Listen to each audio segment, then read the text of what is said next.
Morning, good morning বন্ধুরা। এই দেখো এখন বাজে হচ্ছে সকাল 9:45। আমার হয়ে গেল রান্না, তার মানে ছেলে টিফিন করলাম।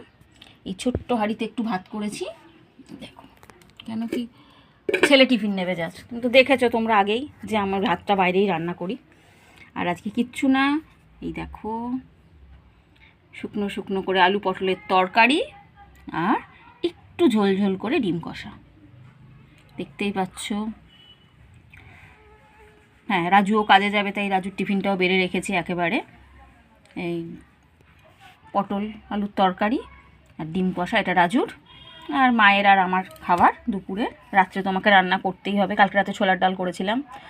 আর আছে এই দেখো, কালকে একটু আলু সোয়াবিন পেঁপে দিয়ে তরকারি করেছিলাম, তরকারিটা এত ভালো হয়েছিল।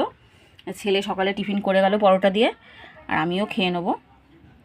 না না, আমি খাবো না, সরি, আমার এই যে পান্তা ভাত গরম পড়েছে, তো এখন প্রায় প্রতিদিনই আমি পান্তা ভাতটা অবশ্যই রাখবো।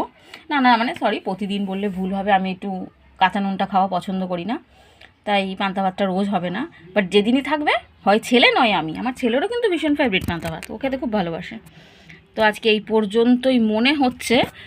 আর ওর বাবা গেছে ছেলেকে দিতে কাজে, যদি কিছু নিয়ে আসে করব, আদারওয়াইজ নিম পাতা তো আছেই, একটু বাড়ির নিম পাতা আচ্ছা নিম বেগুনই করে নেব। নিম বেগুন খেতে এই গরম যা পড়েছে না, নিম বেগুন আর টক ডাল, গাছের আম আর বাড়ির নিম পাতা, দারুণ খাওয়া দাওয়া, বিশ্বাস করো। না জানি তোমরা জানো, বিশ্বাস করার দরকার নেই, এগুলো হয়তো অনেকে, নিম পাতা তো অনেক বাচ্চারাই খায় না, বাট যদি একবার তাদের খাওয়াতে পারো, শরীরেও তো অনেক উপকার। নিম পাতা গরমে ভীষণ ভালো, বিভিন্ন রোগ বিসুখ হয় না। আচ্ছা চলো, আজ আর কথা বলার কিছু নেই, ঘরদোর পরিষ্কার করব। সারা ঘর নোংরা করেছি, তাড়াহুড়ো করে রান্না করেছি, সারা ঘরের অবস্থা সে যদি তোমাদের দেখাই তোমরা হাসবে দেখে। এমনিও আমি অত চটপট কাজ করতে পারি, রান্নাটা চটপট ছেড়েছি, এখন সারা ঘর পরিষ্কার করতে হবে, আমার এখন দম বেরিয়ে যাচ্ছে। ঠিক আছে চলো, টাটা, পরে কথা হচ্ছে।